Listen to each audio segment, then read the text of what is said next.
아멘.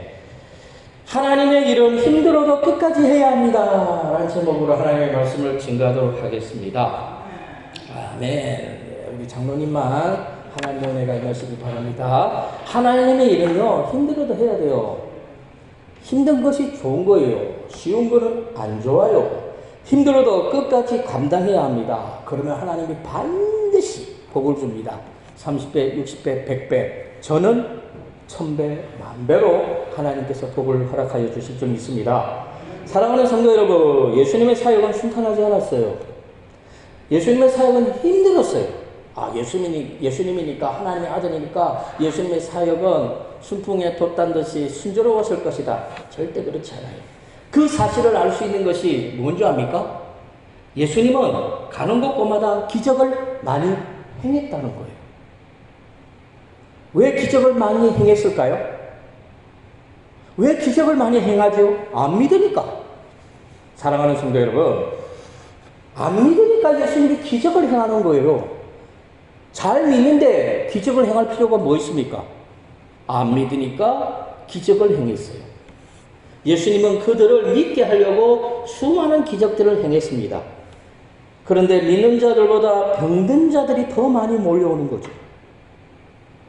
그래서 예수님은 힘드셨어요. 많은 사람들 앞에 복음을 전하고 말씀을 증거하는데 예수님은 하나님이니까 다 알잖아요. 그들이 여기 왜 왔을까? 왜 왔죠?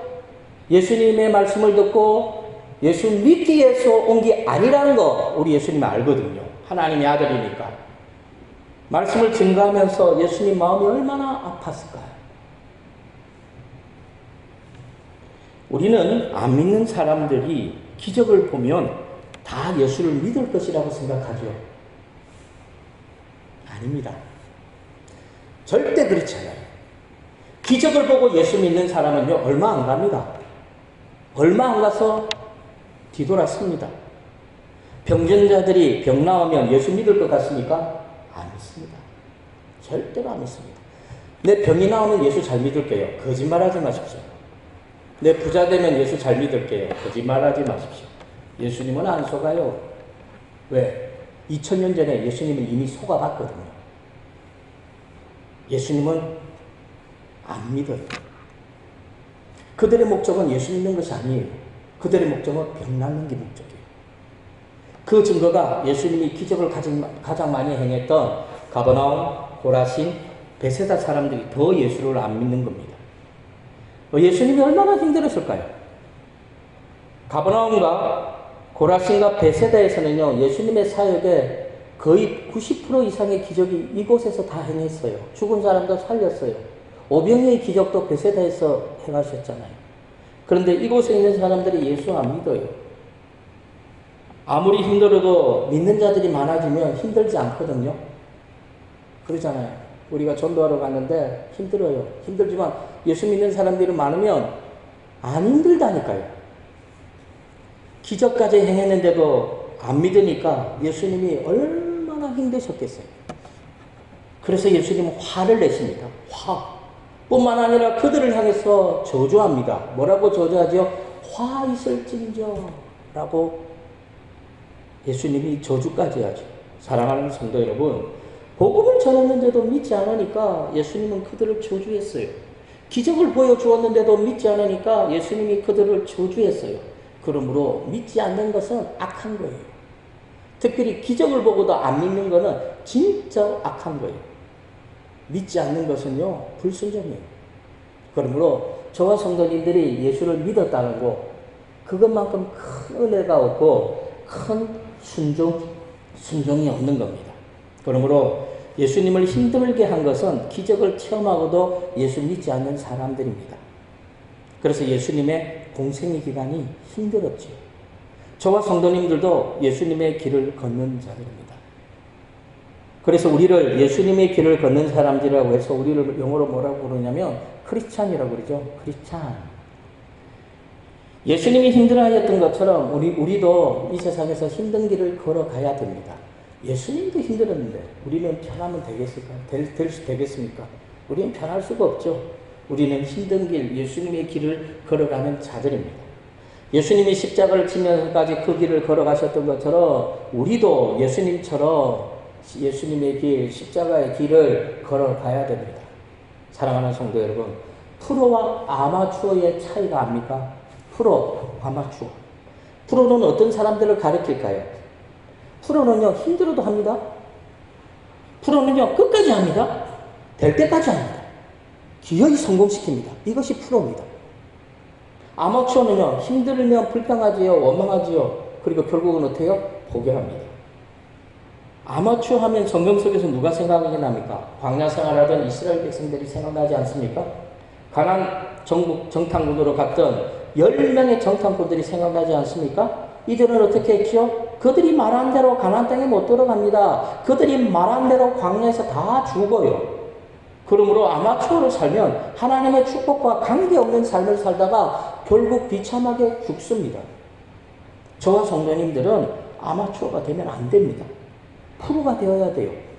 어차피 24시간을 살아가고 어차피 365일을 살아갑니다. 어차피 앞으로의 시간을 저와 성도님들이 살아가는데 뭐 하려고 아마추어로 삽니까? 잠시 잠깐의 편함을 위해서 아마추어로 사실 겁니까? 그러면 영원토록 고달파집니다. 프로로 사시기 바랍니다. 힘들어도 이 악물고 그 모든 역경을 이겨나가는, 반드시 성공시키는, 힘들어도 사명을 감당하는 프로로서 삶을 살아가야 될 줄 믿습니다. 자, 그러면 프로 하면 누가 생각날까요? 12명의 정탐꾼들 중에서 2명의 정탐꾼, 여호수아와 갈렙이죠. 똑같이 가나안 땅을 정탐하러 갔지만 돌아와서 보고한 보고는 달라요. 하나님이 우리와 함께 하시면 그들은 우리의 먹입니다. 하나님이 우리와 함께 하시면 그 땅은 우리가 차지할 수 있습니다. 결코 포기하지 않았죠. 그들은 하나님을 믿고 계속 전진해 나아갔어요. 결국은 그들이 말한 대로 그들은 가나안 땅을 차지합니다. 그리고 가나안 땅에서 축복의 주인공이 됩니다. 예수님도 마찬가지죠. 예수님도 프로로서 힘들었지만 끝까지 하나님이 예수님께 맡겨준 사명을 감당합니다. 예수님 포기하지 않았습니다. 십자가에서 죽으시기까지 하나님이 맡겨주신 사명을 감당했습니다. 그러므로 저와 성도님들은 여호수아와 갈렙처럼 예수님처럼 프로가 되어야 돼요. 프로. 어차피 이 세상을 살아가는데 프로로 살아가시기 바랍니다. 하나님이 맡겨주신 사명이 아무리 힘들어도 포기하지 않으면 프로로 살아갈 수 있어요. 잘하고 못하고는 그 다음 문제라니까요. 포기하지 않으면, 힘들어서 포기하지 않으면 그 사람은 프로로 살아갈 수 있고 끝내 승리하는 삶을 살아갈 수가 있습니다. 사랑하는 성도 여러분, 우리가 힘들어할 때 마귀는 옆에서 우리에게 속삭이지요. 포기해. 야, 좀 편하게 살아. 왜 그렇게 힘들게 사니? 포기해. 내려와. 마귀는 우리를 설득해요. 그만두라고. 환경적으로 어려움을 주면서, 때에 따라서 기적을 보여주면서 우리 보고 포기하라고 말합니다. 그러나 프로는 포기하지 않습니다. 자기의 길을 걸어갑니다. 프로는 예수님이 자신들에게 맡겨주신 사명의 길을 끝까지 갑니다. 결국은 해냅니다. 그러므로 포기하지 않고 끝까지 가면 마귀의 유혹을 이길 수가 있죠. 예수님이 맡겨주신 사명을 감당할 수 있고 예수님처럼 예수님이 걸어가신 길을 걸어갈 수가 있습니다. 예수님도 공생의 기간을 시작할 때 제일 먼저 마귀에게 유혹을 받아요. 3번이나. 그런데도 예수님은 마귀의 유혹에 넘어가지 않았습니다. 끝까지 말씀을 부여잡아요. 말씀으로 이깁니다. 유혹을 이기고 공생의 기간을 시작할 때 세상 모든 사람들에게 외치죠. 회개하라. 천국이 가까이 왔느니라. 외치시면서 나아갔죠. 그러므로 마귀의 유혹을 이기는 자가 프로입니다. 사랑하는 성도 여러분, 예수님은 가시는 곳마다 기적을 행했어요. 그래서 사람들이 모여들었어요. 오늘날도 마찬가지인 것 같아요. 만약에 제가 기적을 행하면요, 아마 이곳에 많은 사람들이 모여들 겁니다. 그런데 죄송하지만 다 엉터리죠. 다 가짜예요. 다 엉터리예요. 예수님 당시도 예수님이 그래 많은 기적을 행했는데 기적을 통해서 병나음을 받은 사람들이 예수를 믿어야 되는데 안 믿는다니까요. 그래서 오늘날 이 시대에 필요 없는 기적이 아니에요. 오늘날 이 시대에 필요한 건 기적이 아니라 뭐가 필요합니까? 말씀의 은혜가 필요합니다. 말씀을 듣고 깨달을 수 있는 지혜가 필요해요. 오늘날 너무나 영적으로 바보들이 많아요. 영적으로 어리석은 사람들이 많아요. 말씀을 듣는데도 무슨 말인지 몰라요. 정말 답답하죠.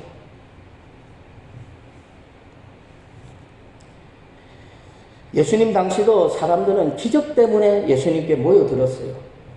그래서 예수님은 가는 곳마다 사람들이 인산인해를 이루었지요. 그런데 예수님은 기적을 행할 때마다 항상 예수님이 뭐라고 말했죠? 아무에게도 말하지 말라. 예수님이 이런 말을 할 때 예수님의 심정이 생각이 됩니까? 느껴져요? 저는 느끼지는 것 같아요. 한번 생각해 보세요. 수많은 사람들이 있거든요. 예수님 말씀을 전했어요. 그리고 병든 사람을 고쳐주었어요. 예수님은 알아요. 내가 이 사람을 고쳐주지만 이 사람은 예수 안 믿을 거야. 내가 이 사람을 낫게 해주지만 이 사람은 예수 안 믿을 거야. 내가 이 사람을 귀신 쫓아내지만 이 사람은 예수 안 믿을 거야. 이 사람, 여기 모인 사람들 대다수는 병 낫기 위해서 자신의 필요를 채우기 위해서 나를 따라온 것이지 예수 믿으려고 온 것이 아니라는 걸 알 때 예수님이 얼마나 마음적으로 힘들고 어려웠겠어요. 그래서 예수님 뭐라고 말합니까? 기적을 행할 때마다 아무에게도 말하지 말라고 말합니다. 왜 그럴까요? 이게 시험거리가 되거든요. 무슨 말인지 압니까? 내가 감당하지 못하는 기적을 체험하면요, 그 기적이 시험거리가 돼요. 아시겠어요? 하나님 나에게 왜 기적을 주지 않습니까? 아니에요. 그 기적을 주면 그 기적이 자기에게 시험거리가 돼요. 사람들은 예수님의 기적을 보고 놀라기는 하지만 그 기적을 받아들일 만한 믿음이 없기 때문에 그들은 예수 안 믿어요. 시험거리가 되지요. 예수님의 기적을 순수하게 받아들일 수가 없다라는 거예요. 의심합니다. 의심해요. 예수님의 가족들조차도 예수님이 귀신을 쫓아내고 예수님이 병든 사람을 낫게 하니까 예수님의 가족들이 예수님을 향해서 뭐라고 말했는지 아세요? 미쳤다고 그랬어요. 내 아들이 미쳤다. 우리 형이 미쳤다. 누가 말했어요? 가족들이. 아마 제가 병든 사람 고치고요, 귀신 든 사람을 쫓아내면 우리 부관교회 성도들은 저를 향해서 우리 목사님 미쳤어 이렇게 말할 수 있다는 거예요. 지금 예수님이 가는 곳곳마다 기적을 행하고 병든 사람을 낫게 하고 귀신을 쫓아내니까 예수님의 가족들조차 예수님을 향해서 미쳤다고 말했어요. 예수님의 입장에서 얼마나 답답할까요? 얼마나 괴롭겠습니까? 얼마나 힘드시겠습니까? 혹시 성도님들 중에서 예수 믿는다는 이유로 혹시 다른 누군가에게 미쳤다는 소리를 들어보신 적이 있으십니까? 그분들은 진짜 예수님을 닮은 분이에요. 그분들은 진짜 복 있는 사람이에요. 그분들은 천국 가면 할 말이 있어요. 하나님, 예수님, 나도 예수님처럼 내가 예수 믿기 때문에 다른 사람이 우리 엄마가 나보고 미친년이라고 그랬어요. 미친놈이라고 그랬어요. 나도 예수님 때문에 미쳤다는 소리를 들었어요. 면류관이죠. 축복이죠. 우리 부강교회 모든 성도들이 예수 믿는다는 그 이유 하나만으로 세상 사람들에게 핍박받고 조롱받는 것은 당연한 것이고 미쳤다 소리 듣는 저뿐만 아니라 우리 부강교회 성도들이 되시기를 간절히 축원합니다. 그러면 우리는 예수님을 닮은 사람들이죠. 그러면 예수님의 마음이 내 마음이 되는 거예요. 성경을 읽어보면요, 예수님이 얼마나 힘드셨을까? 예수님이 얼마나 괴로우셨을까? 성경을 읽으면서 그게 안 다가옵니까? 우리 믿음의 선배들은요, 성경을 읽으면서 울어요. 성경책 보면 막 쭈글쭈글 하잖아요. 왜 그럴까요? 우리 어머니, 우리 아버지들은요, 성경을 읽으면서 울었다니까요. 눈물이 있고 성경책에 떨어지니까 우리 성경은 습자지처럼 날씬하잖아요. 그러니까 눈물 때문에 그 성경 종이가 어떻게 해요? 쭈글쭈글해지는 거죠. 그런 성경책을 보신 적이 있으시나요? 눈물에 범벅이 된 성경책. 혹시 내 성경책이 그런 성경책이 아니라면 하나님 앞에 울면서 말씀을 보며 우는 그런 은혜를 모두가 체험할 수 있기를 바랍니다. 심지어 예수님이 얼마나 바쁘셨던지. 바쁜데 예수 믿는 사람은 없어요. 무슨 얘기인지 압니까?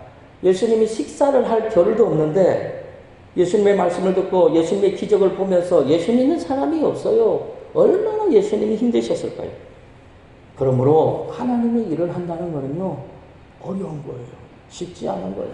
우리 전도팀들 전도하러 가잖아요. 전도가 되든가요? 안 되죠. 그래도 해야 돼요. 왜? 우리 예수님도 힘들고 어려웠지만 포기하지 않고 끝까지 했잖아요. 오늘 본문 말씀도 보면 예수님의 기적을 본 사람들, 서기관들이 예수님의 기적을 보고 귀신을 쫓아내는 예수님의 모습을 보고 예수님을 향해서 뭐라고 말하죠? 귀신 들렸다고 말합니다. 귀신 들려가지고 귀신 들린 사람을 쫓아낸다고 말을 합니다. 왜 서기관들이 이런 말을 할까요? 그들은 기적을 보면서도 기적을 받아들일 수 있는 순수한 마음이 없어요. 기적을 보면서도 저 기적이 하나님의 아들을 통해서 나타난 것이라는 믿음이 없기 때문에 기적이 오히려 그 서기관들에게 뭐가 됐어요? 시험거리가 된 거죠. 마가복음 3장 22절 우리 다 같이 읽습니다. 시작. 그가 바울세불이 짚혔다 하며 또 귀신의 왕을 힘입어 귀신을 쫓아낸다 하니. 왜 이런 말을 할까요? 왜 서기관들이 이런 말을 할까요? 그런데 서기관뿐이겠어요? 바리새인들도 똑같아요. 그럼 바리새인들 뿐일까요? 그 수많은 군중들도 똑같아요. 기적을 보면서도 예수를 믿지 않는 수많은 군중들도 똑같다라는 거예요. 왜 그럴까요? 영적으로 어리석어서 그래요. 자기가 알지 못하고 자기가 체험하지 못하고 자기가 귀신을 쫓아내 본 적이 없기 때문에 함부로 말을 하는 겁니다. 만약에 서기관들이 예수님의 제자들처럼 귀신을 쫓아낸 경험이 있었다면 예수님을 향해서 귀신을 들렸다고 말할 수 있겠습니까? 없지요. 귀신의 왕을 힘입어가지고 귀신을 쫓아냈다고 말할 수 있을까요? 그럴 수 없는 거예요. 왜? 자기도 귀신을 쫓아냈다며. 그런데 자기는 한 번도 귀신을 쫓아내 본 적이 없거든요. 없으니까 함부로 말하는 거예요. 사랑하는 성도 여러분, 그래서 체험이 중요한 거죠. 체험이 절대적인 건 아니에요. 그러나 체험이 있으면요, 경험한 사람과 경험하지 못한 사람은 그 믿음의 정도가 다릅니다. 고기도 먹어본 사람이 고기 맛을 알잖아요. 고기를 한 번도 먹어보지 않은 사람에게 아무리 고기 맛을 설명해 줘도 소용이 없어요. 방법은 하나밖에 없죠. 그 친구를 데리고 식당으로 가서 고기를 사서 먹여주면 돼요. 입안에 넣어주면 돼요. 그러면 설명할 필요가 없어요. 우리 부강교회가 오병이의 기적을 이루어가지고 장정만 5,000명이 모이는 교회가 되었으면 우리 부강교회를 향해서 누가 시기하고 누가 시기 질투할까요? 이웃에 있는 교회들이, 이웃에 있는 성도들이, 이웃에 있는 목사님들이 우리 교회를 시기하고 질투합니다. 심지어 우리 교회를 향해서 이단이라고 누명을 씌우는 목회자들이나 교회도 있을 겁니다. 왜요? 아니, 저래 작은 교회가 어떻게 몇 년 만에 5,000명이 모이냐? 저거 분명히 이단이야. 저거 분명히 무슨 속임수가 있어. 이걸 이렇게 누가 말을 하죠? 옆에 있는 교회들이, 옆에 있는 성도들이, 옆에 있는 목회자들이 그런 이야기를 한다랍니다. 왜 그럴까요? 자기는 그런 체험을 못했거든요. 자기는 그런 은혜를 경험하지 못했거든요. 자기는 고기를 먹어보지 않았거든요. 그래서 아무리 설명해 줘도 몰라요. 우리가 그들에게 말을 하겠죠. 아, 우리 교회는 원래 시작부터 오병이의 약속, 그 약속을 붙들고 기도해왔다. 그 약속을 이루기 위해서 기도했고 하나님의 때가 돼서 하나님께서 우리에게 이런 복을 주셨다. 이렇게 말을 해줘도요, 그들은 안 믿어요. 왜 그럴까요? 그들은 경험은 없거든요. 그들은 체험하지 못했거든요. 그래서 경험하지 못하면 어리석어져요. 자기가 알지 못하면 함부로 말을 하는 겁니다. 그래서 성도들에게 약한 것이 뭔지 압니까? 믿음이에요. 교회는, 성도들은 항상 믿음 외치지만 의외로 믿음이 가장 약한 부입니다. 성도들은 헌신 잘합니다. 기도도 열심히 합니다. 그런데 말씀을 향한 믿음은 약해요. 말씀에 대한 체험이 없거든요. 그래서 말씀을 믿지 않고 다른 사람이 복을 받고 오병이의 기적을 이루면 그들이 말씀의 은혜를 안다면 뭐라고 말을 해야 됩니까? 아, 저 교회는 오병이의 기적이 일어났구나. 하나님의 은혜구나. 이렇게 말을 해야 되는데 그 사람들이 은혜를 모르니까 시기하고 질투하는 겁니다. 사랑하는 성도 여러분, 오늘 본문의 서기관들도 마찬가지예요. 그들은 한 번도 귀신을 쫓아내 본 적이 없거든요. 그들은 살면서 한 번도 병든 자들을 기도해서 낫게 한 적이 없거든요. 그러니까 자기가 알지 못하고 이해하지 못하니까 예수님을 향해서 함부로 말을 하고 있다라는 겁니다. 예수님은 당신을 향해서 귀신 들렸다고 말하는 서기관들에게 뭐라고 말하지요? 사탄이 어찌 사탄을 쫓아내겠느냐? 만일 나라가 스스로 분쟁하면 그 나라가 설 수 있겠느냐? 만일 집이 스스로 분쟁하면 그 집이 설 수 있겠느냐? 만일 사탄이 자기를 거슬러 일어나 분쟁하면 설 수 없고 망한다라고 말합니다. 그런데 더 무서운 말씀이 그 다음에 있죠. 성령님을 모독하는 죄는 결코 용서받을 수 없다. 성령을 모독하는 죄는 용서받을 수 없다라고 말합니다. 사람들이 무슨 죄를 짓든지 어떤 비방을 하든지 다 용서함을 받지만 성령을 모독하는 죄는 결코 용서받을 수 없다라고 말하죠. 왜냐하면 성령을 모독하는 죄는 영원한 죄라는 거죠. 영원한 죄. 그렇다면 성령 모독죄는 뭘까요?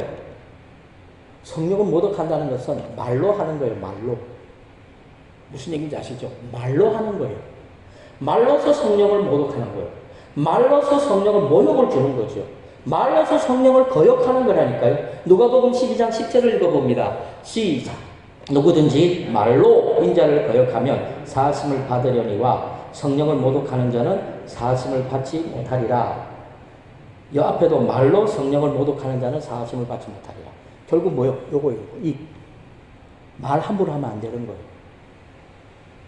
정탐꾼으로 갔다가 돌아온 사람들이 말을 함부로 하는 바람에 어떻게 됐어요? 멸망받았죠. 이스라엘 백성들이 광야 생활 40년 동안 이스라엘 백성들이 말을 함부로 하는 바람에 어떻게 해요? 그들은 광야에서 다 죽음을 당했죠. 말을 함부로 하면 안 돼요. 그래서 말로서 성령을 모독하는 자는 용서받을 수가 없어요. 예수님은 당신을 향해서 귀신 들렸다고 말을 하고 귀신의 왕을 힘입어가지고 귀신을 쫓아냈다고 말을 하고 있는 이 서기관들을 향해서 지금 말하고 있는 거예요. 뭐라고요? 말로서 성령을 모독하는 자를 짓지 말라는 거죠. 말로서 성령을 거역하면 그 사람들은 용서받을 수 없다라고 말하는 겁니다. 서기관들을 지칭하고 있는 거예요. 뿐만 아니라 그 자리에 모여있는 수많은 하나님의 기적을 보고도 말씀을 듣고도 믿지 않는 사람들을 향해서 예수님이 말씀하고 있다는 겁니다. 말로서 성령을 모독하니까 예수님의 기적을 보고도 귀신 들렸다고 말을 하는 거죠. 그러므로 말을 함부로 하면 안 되죠. 반대로 만약에 서기관들이 예수님의 기적을 보고 야, 예수님이야말로 진짜 하나님의 아들이구나. 예수님이야말로 진짜 메시아구나. 이렇게 고백했다면 얼마나 좋았을까요? 그러면 그들은 진짜 예수님께 칭찬받았을 거예요. 기적을 보면서 이런 기적을 행하시는 분은 하나님의 아들이다. 내 더 믿음 생활 잘해야지. 얼마나 좋아요. 안 한다니까요. 그렇게. 그러므로 저와 성도님들은 하나님의 일이 아무리 힘들어도 포기하지 말고 끝까지 하나님의 말씀을 붙잡고 그 길이 비록 가시밭길이고 십자가의 길이라도 끝까지 나아갈 수 있기를 바랍니다. 그리고 어떠한 경우에도 서기관처럼 함부로 말로서 죄를 짓지 않기를 바랍니다. 말로서 성령을 모독하고 말로서 다른 사람 마음에 상처를 주고 말로서 다른 사람을 아프게 하는 그런 삶을 살아가지 않기를 바랍니다. 그래서 우리 부간교회가 하나님의 약속을 이루어서 이 지역과 부산을 성장하는 그런 축복의 교회가 되어지기를 주님의 이름으로 간절히 축원합니다.